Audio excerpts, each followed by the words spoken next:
안녕하세요. 요한복음 1장 19절에서 28절입니다. 19절.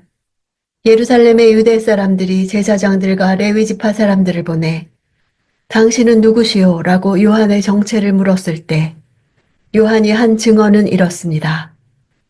예루살렘의 유대 사람들은 사내들인 공회를 가리킵니다.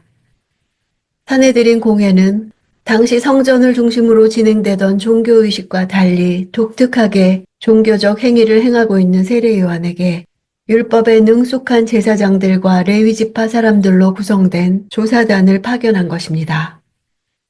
당신은 누구시오? 라는 질문에 요한의 대답을 증언이라 표현했습니다. 세례 요한은 유대인의 지도자들이 자신의 정체를 묻는 이유를 알고 있었습니다. 그들은 세례 요한이 혹시 메시아일지도 모른다는 생각을 가지고 있었던 것입니다.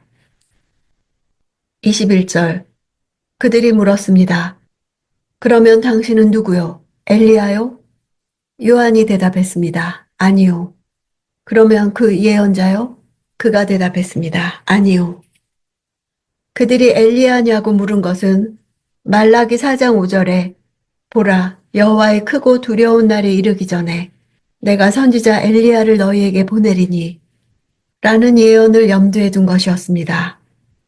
낙타 털옷을 입고 허리에 가죽띠를 띠고 광야에서 외치는 세례 요한의 모습은 이전 아합 왕 때 활동한 예언자 엘리야와 여러 면에서 비슷했습니다. 그들은 과거에 승천했던 엘리야가 다시 올 것이라고 믿었으며 메시아가 오셔서 왕으로 즉위할 때 엘리야가 기름을 부을 것이라는 믿음을 가지고 있었습니다.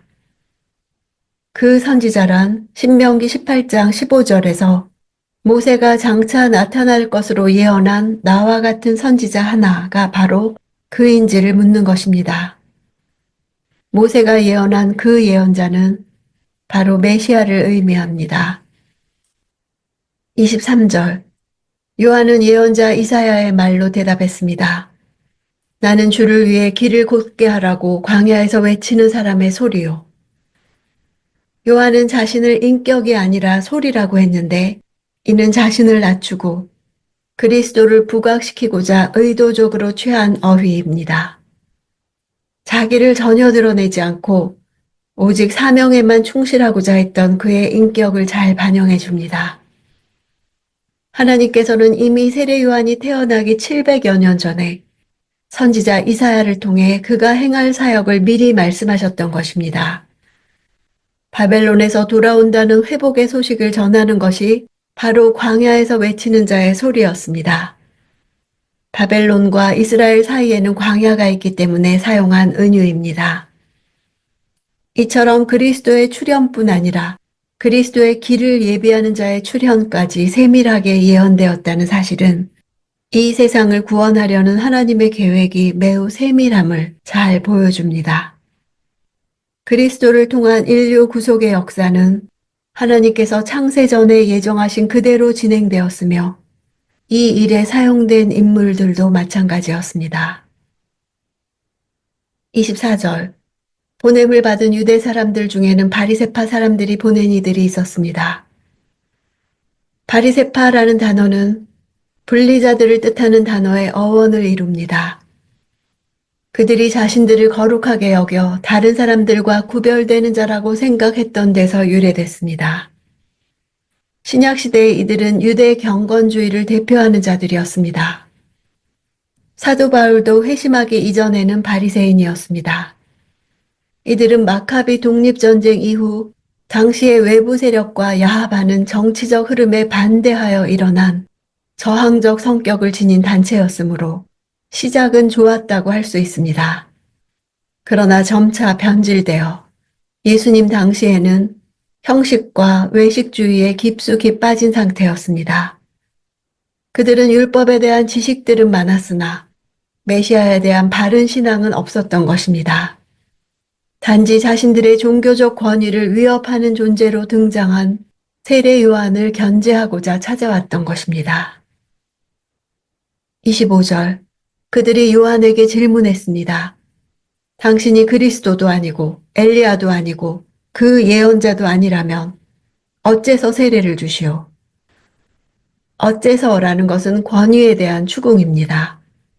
그들이 생각하기에 교권을 잡은 특권 계급이나 하나님께서 보내신 사람이 아니면 세례를 주는 것이 불법이었으므로 무슨 권위로 이런 일을 하는지 추궁한 것입니다. 세례를 주다라는 단어는 유대인의 결례의식을 가리키는 데 쓰였으나 언제부터인가 유대교로의 개종자들을 정결케 하기 위해 씻는 의식에 사용되었습니다. 세례 요한의 세례는 기독교의 원천이 되는 강력한 메시아적 각성 운동으로 이는 당시 유대인들이 베풀던 세례의 관행을 과감히 깨뜨린 것이었습니다. 유대인들은 이방인들이 개종할 때 이방 세계의 더러움을 씻는 의미에서 세례를 행했습니다.